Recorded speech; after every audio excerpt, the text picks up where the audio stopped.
Oi pessoal, tudo bem? Vamos agora continuar com as nossas aulas de radioatividade. Bom, o que já falamos? Falamos do conceito de energia nuclear, né?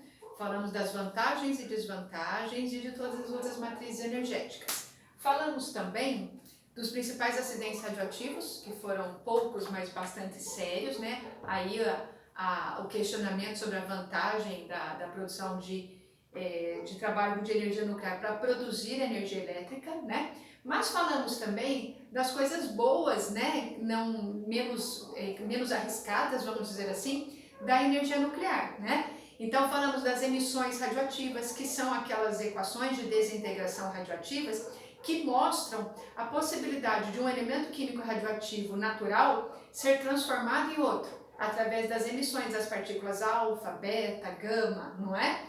E aí essas transformações, essas desintegrações, elas podem gerar produtos que têm utilidades várias, por exemplo, como contrastes em aparelhos de diagnósticos, né, para fazer mapeamento de estruturas de artérias, de veias, de capilares, para medir, né, tamanhos de estruturas. Então, assim, a desintegração ajudou bastante. E também faz o quê? Essas modificações que geram os radiofármacos, ou seja, aqueles medicamentos que são usados, por exemplo, no tratamento de câncer, a rádio e a quimioterapia. Então, essas vantagens são, logicamente, indiscutíveis, né?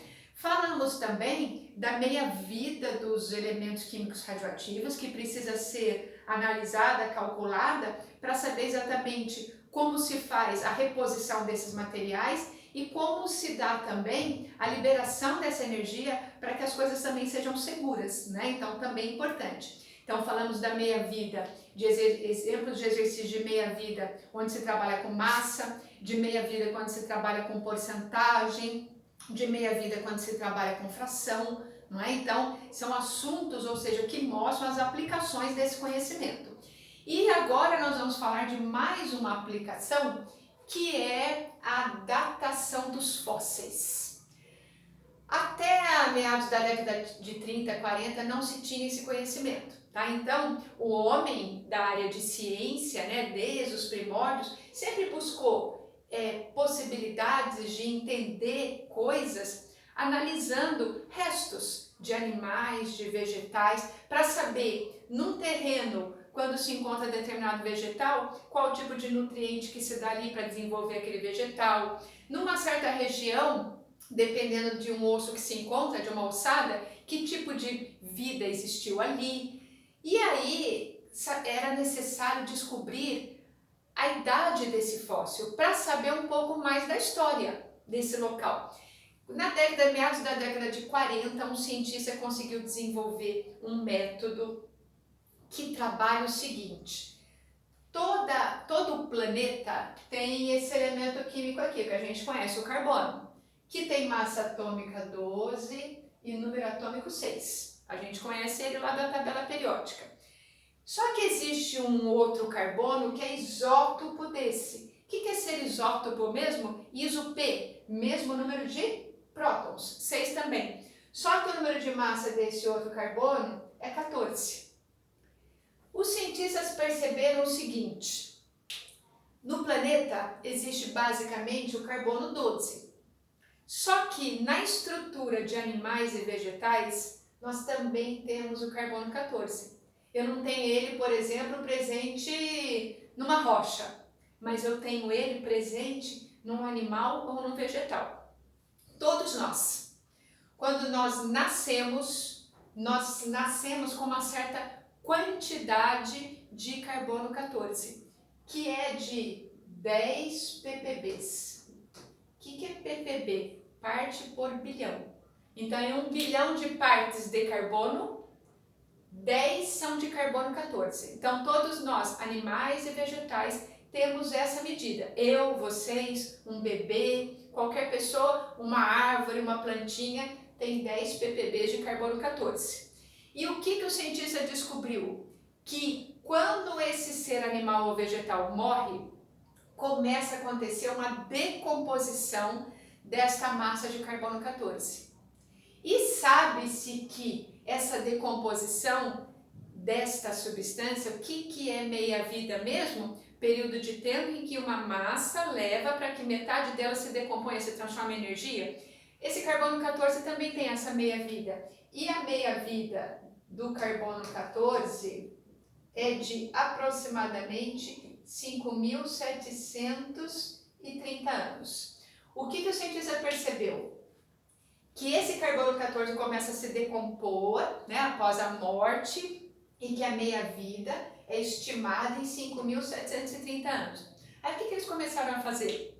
Eles começaram a fazer o seguinte: toda vez que se encontrava um fóssil numa montanha gelada, no subsolo de um leito de um rio, sei lá, toda vez que se encontrava um fóssil, media-se o quê? Ou melhor, mede-se até hoje o quê? A quantidade ainda residual de carbono 14. Porque sabe-se que a partir da morte ele começa a se decompor. Então, quando eu encontro um fóssil, eu vou falar assim, ó, estima-se que ele morreu há tantos anos.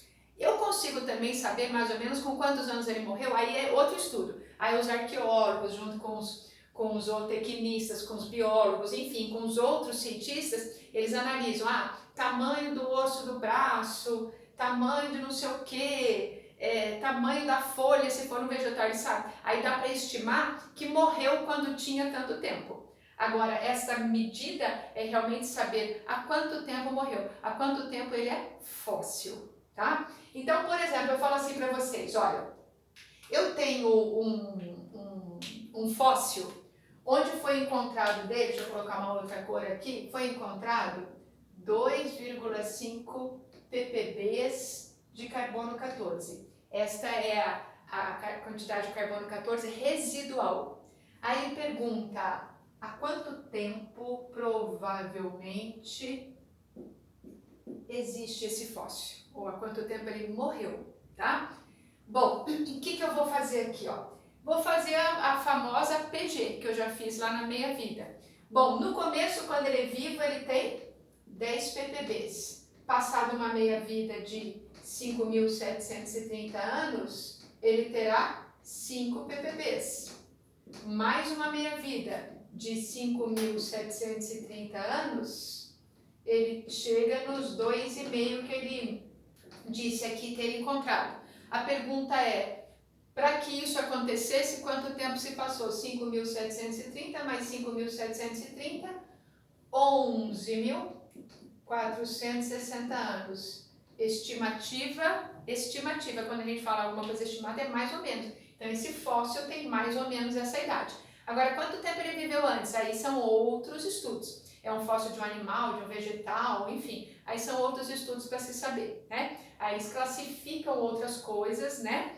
Além de idade, eles vão saber alimentação, aí os arqueólogos, aí eles têm condições várias de descobrir um monte de coisas quando se encontra fóssil. É bem legal isso, né? Local que eles viviam, hábitos, tipo de vegetação no ambiente, enfim, aí outras coisas se encontram através dessas observações, tá certo? Mais um exemplo do carbono 14, isso daqui a gente sempre ouve falar na TV, se encontrou um fóssil de um animal numa montanha gelada e estima-se que ele tenha, aí quando você ouve falar, você já sabe que se faz aqui através da observação do isótopo do carbono, né? Aí um outro exercício explica assim para vocês, todos eles são muito simples, porque todos eles baseiam-se aqui na teoria da PG, né, que a gente sempre vai trabalhar do mesmo jeitinho. Aí um exercício fala assim, ó, tem um fóssil onde restou 12,5% do que ele tinha inicialmente de carbono 14, tá? Aí ele pergunta assim, quantos ppbs provável sobrou aqui de carbono 14? Então ele fala, tenho 12,5, tá? Eu não posso fazer regrinha de 3, não vamos esquecer isso, eu tenho que fazer PG. Já que ele começa com porcentagem, eu vou pensar o seguinte, no começo ele tinha tudo, ou seja, 100%. Na verdade eu quero saber aqui quantas minhas vidas se passaram, tá? Quantas progressões eu tenho que fazer aqui, ó. De 100, ele cai para 50. De 50, ele cai para 25. De 25, resta 12,5. A pergunta é, esses 12,5 que restaram, equivale a quantos ppbs? É só andar aqui, ó, de novo, ó. 100% vai registrar o inicial. Todo organismo tem no começo 10 ppb. Quantas meias-vidas eu tenho que fazer? 3, ó. Mais uma meia-vida, 5 ppbs. Mais uma meia-vida, 2,5 ppbs. E a última meia-vida representa aquele... Opa, não é porcentagem, professora. É ppb, parte por bilhão. Aí na última meia-vida eu falo que ele restou, ou seja, quando eles fizeram a medida, eles encontraram quantas partes por bilhão de carbono 14? 1,25. É uma outra maneira de determinar a medida de resíduo de isótopo, do isótopo carbono 14 de um fóssil, tá?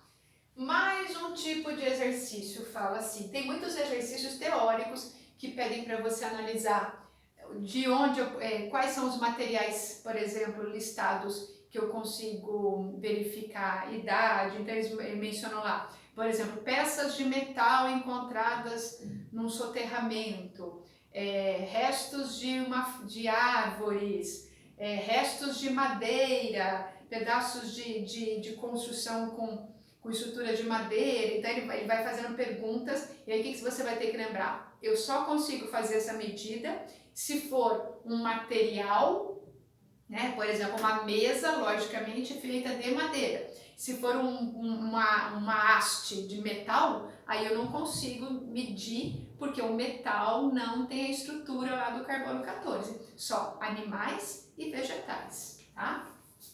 Porque quando a gente fala fóssil, não necessariamente é só animal e vegetal. Quando a palavra fóssil significa alguma coisa encontrada num subsolo, soterramento, é fóssil. Então, fóssil não necessariamente é estrutura animal e vegetal. O fóssil, quando ele fala assim, ele pode falar, foram encontrados fósseis de uma cidade antiga, entre eles peças metálicas, então ele pode citar isso, tá? Bom, um outro exercício foi de um vestibular que falava o seguinte, ó, foi encontrado um tecido que tem mais ou menos a idade do descobrimento do Brasil. A idade do descobrimento do Brasil. Aí ele fala assim, tá? Esse tecido foi encontrado um pedaço de tecido que tem mais ou menos a idade do descobrimento do Brasil. Esse tecido era um tecido de algodão. Algodão é estrutura vegetal. Ele pergunta pra gente o seguinte, qual é o intervalo aí de residual de carbono 14 que ele possui? Tá? Então, quanto ele ainda deve ter de carbono 14? Bom, o Brasil foi descoberto em 1500, não é? 1500 para 2020. Não se passou uma meia-vida, logicamente, de 5.730 anos. Lógico, né? Então, começo, 10 ppbs. Passado uma meia-vida, teria que ser 5 ppbs. Isso, para chegar a 5, teria que ter passado uma meia-vida. Não se passou. Então, o que eu diria para vocês? Que esse tecido, ele deve ter entre 5 e 10, no máximo 10 ppbs. Essa seria a medida. Quanto?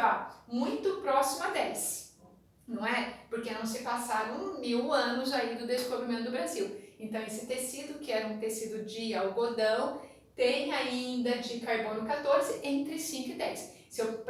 Não dá para precisar com essa informação, né? Mas eu podia dizer que está no intervalo entre 5 e 10, isso com certeza, tá bom? Esse tipo de exercício, ele também tem bastante aplicação de observação de gráfico. Então ele apresenta para você um gráfico, tá? Então tem lá um gráfico, onde ele fala de quantidade de matéria em partes por bilhão, e aqui ele fala de tempo. Então tem lá uma curva de decaimento. Esse exemplo, por exemplo, ele ficaria entre o 10, que é o máximo, e o 5, que seria a metade aqui, o intervalo. Porque conforme passa o tempo vai decaindo, mas não se passou, logicamente, nenhuma uma parte disso, né? Nem 1000 anos ainda. Então a quantidade existente é muito próxima à máxima, tá? Então ele vai trabalhar com gráfico, ele vai trabalhar com porcentagem e sempre buscando o quê? Com essa informação você consegue datar o tempo de decomposição inicial desse animal, desse vegetal. E ao descobrir isso, você descobre assim, então nessa região, naquela época, já havia, por exemplo, a presença do ser humano. Ou naquela região, eu já tinha árvores muito grandes, porque as folhas são folhas fossilizadas de uma árvore adulta. Naquela região, eu tinha água, porque eu encontrei ali um fóssil de tantos anos de um animal aquático. Naquela região eu tinha determinado mineral, porque eu encontrei um vegetal cuja planta se desenvolve se no solo tiver determinado mineral. Ou seja, através da idade eu consigo descobrir coisas a respeito da história, da geologia, da geografia daquele local. E consigo encontrar também alguns indícios de que o planeta, as placas tectônicas, a gente já sabe, se movimentavam, porque se encontram fósseis de animais que achava-se que só se encontrava num certo continente e de repente ele aparece lá no outro também. Ou seja, a observação dessa idade faz entender que há um tempo atrás esses continentes podiam estar juntos, hoje já não mais, mas já foram juntos porque o mesmo grupo de animais e vegetais estava em duas regiões, tá? Então é um estudo bem bacana. Aliás, essa parte de energia nuclear é bem bacana de estudar, porque existem muitas frentes, né? Existem muitas possibilidades. E para a área, para quem seguir a área de química ou a área de física, a área de engenharia médica, hoje existe uma engenharia chamada médica, né? Que é uma parte que vai estudar muito isso. Tanto os tratamentos, as possibilidades de diagnósticos e a produção de máquinas, de equipamentos que trabalham com essas substâncias para buscar possibilidades de cura, de investigação. Então é uma área muito interessante de se desenvolver, de se trabalhar. Logicamente que precisa ser trabalhada com muito critério, né, com muito cuidado, porque requer uma segurança perfeita, mas muito interessante. É ainda uma ciência que a gente poderia dizer que no futuro terá um desenvolvimento mais pleno, né? Mas que por enquanto, se usada de uma maneira correta, traz benefícios, né? Não pensando exatamente na produção de energia, mas nesses outros avanços, ela abre possibilidade para várias ciências, né? A nanotecnologia, a biotecnologia, todas essas ciências trabalham com essa parte de energia nuclear também. Bom, gente, muito obrigada, até a próxima.